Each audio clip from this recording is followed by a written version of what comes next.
सागर Bassi, consultant andrologist, AMC Bassi hospital Ludhiana से। आज हम बात करने वाले हैं एक ऐसी बीमारी के बारे में जो बहुत कॉमन है, बहुत प्रिवेलेंट है, लेकिन उसके बारे में कोई बात नहीं करता है। बहुत सारे लोग अपनी मेल ईगो को वजह से बाहर आके इसके लिए प्रॉपर ट्रीटमेंट नहीं लेते हैं। ये प्रॉब्लम है इरेक्टाइल डिस्फंक्शन की, मतलब लिंग की टाइटनेस कम होना या फिर मर्दाना कमजोरी। ये इतनी कॉमन है कि आप अपने आस पड़ोस में ही इसके मरीजों को देख सकते हो, लेकिन कोई भी मरीज इसके बारे में बात नहीं करेगा। इंस्टेड वो जाके एक local doctor, local unqualified practitioner से ट्रीटमेंट लेना चाहेंगे इसके बारे में, क्योंकि वो नहीं चाहते कि इनके फैमिली में इसके बारे में पता चले। तो इसलिए इसके बारे में आज हम बात करने वाले हैं। इरेक्टाइल डिस्फंक्शन क्या है, सबसे पहले ये जानना जरूरी है। अगर कोई मेल 10 में से 2 बार भी ठीक से परफॉर्मेंस नहीं कर पा रहा है, अगर सेटिस्फैक्टरी परफॉर्मेंस नहीं कर पा रहे हैं, या फिर बहुत जल्दी उसको इजैकुलेट हो जाता है, तो उसको some degree of erectile dysfunction है। तो इस प्रॉब्लम के लिए उसको ट्रीटमेंट की जरूरत है, उसे काउंसलिंग की जरूरत है और उसको प्रॉपर डायरेक्शन की जरूरत है। अगर इरेक्टाइल डिस्फंक्शन के बारे में बात करें तो ये 2 तरह के होते हैं। ये होती है साइकोलॉजिकल या फिर ऑर्गेनिक कॉजेस। जो साइकोलॉजिकल प्रॉब्लम्स है वो बात करके काउंसलिंग के साथ बहुत अच्छी तरह से थोड़ी सी मेडिसिन के साथ सॉर्ट आउट किए जा सकते हैं।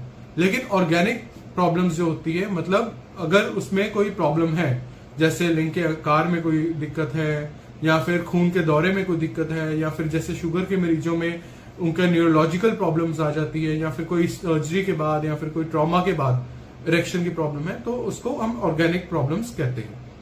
अब जो रीसेंट एडवांसेस इसके इलाज कैसे किया जा सकता है, उसके रीसेंट एडवांसेस के बारे में हम बात करना करेंगे। तो इसमें सबसे पहले अब जो एडवांस टेक्निक्स आई है वो आई है पी शॉट की। एक सबसे पहले तो मेडिसिन होती है, मेडिसिन से भी अगर पेशेंट को आराम नहीं हो रहा है तो पी शॉट दिया जा सकता है। ये पी शॉट क्या है?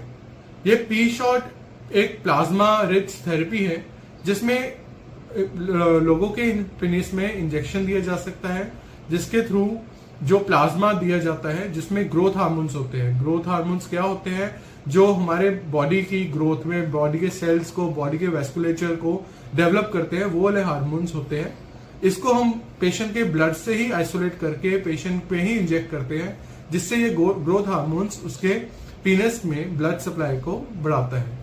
अब कौन से मरीज हैं जिनको प्लाज्मा रिच थेरेपी या फिर पी शॉट से बेनिफिट हो सकता है, या फिर कौन से मरीज हैं जिनको इनका कोई फायदा नहीं होगा?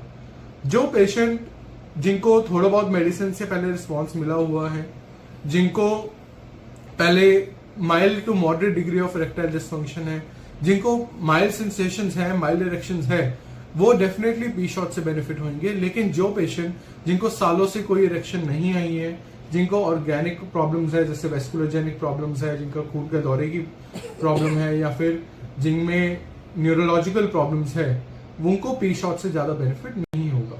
अब पी शॉट के क्या थेरेपी है उसके बारे में हम जानना जरूर चाहेंगे। पी शॉट में हम रफली 3 से 4 सेशंस होते हैं, जिससे पेशेंट को काफी हद तक बेनिफिट हो सकता है।